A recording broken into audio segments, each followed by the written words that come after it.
2.3 measure of spread or measure of dispersion or measure of variance.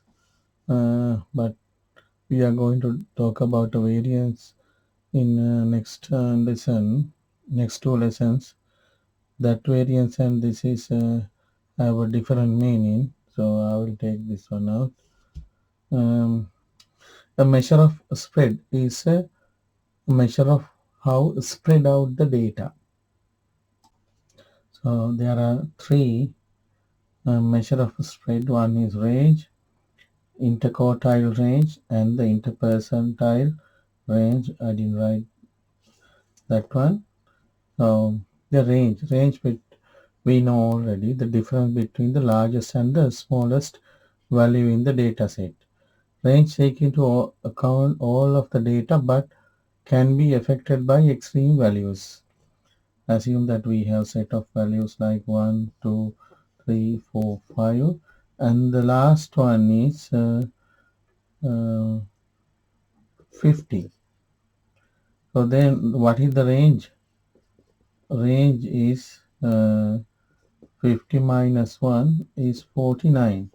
So this range is not realistic because 1, 2, 3, 4, 5, and assume this is something in this category. 50 is unexpected value for some reason. It's still true. It may be a true value, but it can be an error of the marking. Assume that if we have a research assistant, so he's getting the count 1, 2, 3, 4, and accidentally he wrote 50. And when the statistician refer this one, okay, still for him, for the statistician, this is a true value. So he can't just reject this one. But this is not accurate. So it means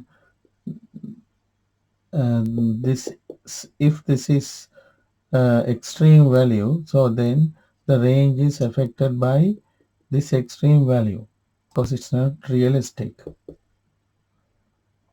And the interquartile range, difference between upper quartile and a lower quartile, Q3 minus Q1, but no into account of all the data and cannot be affected by extreme values because as only 50% middle data is considered. In the IQR range, Q3 and Q1 is in the middle of the data set. When you look at this data set, I can see that there are two extreme values. One is 70, another one is too small, 2. So this is the around data 2021. This is the actual area, actual spread. But suddenly we have a small one and 70. Both are extremes. But the interquartile range is the 50% of this one. We are considering the these range. Because of that, these last ones automatically drop.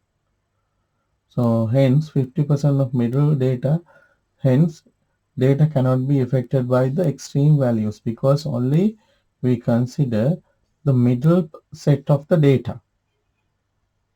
Assume you are the apple buyers, two farmers A and B. So one farmer's range is let's say 40 to 90. Let's say farmer's range is 40 and 90, which is 50. A farmer's range is 50. And B farmer's range is 30.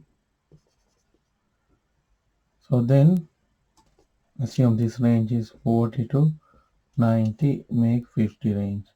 And he will make the range from 90 to 60 to 90.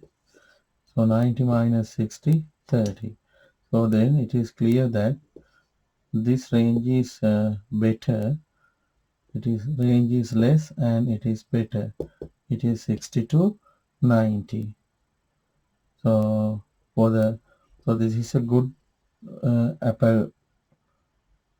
The weight is very good in this uh, farm because the range is 30. It is varying 60 to 90.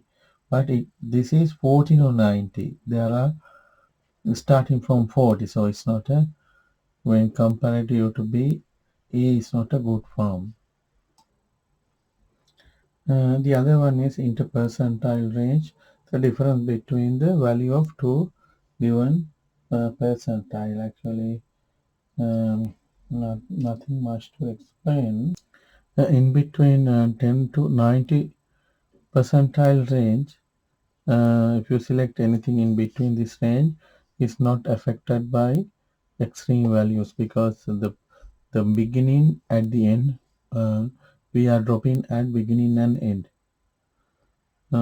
That's all basically we can discuss exercise 2D, and there's no much on it.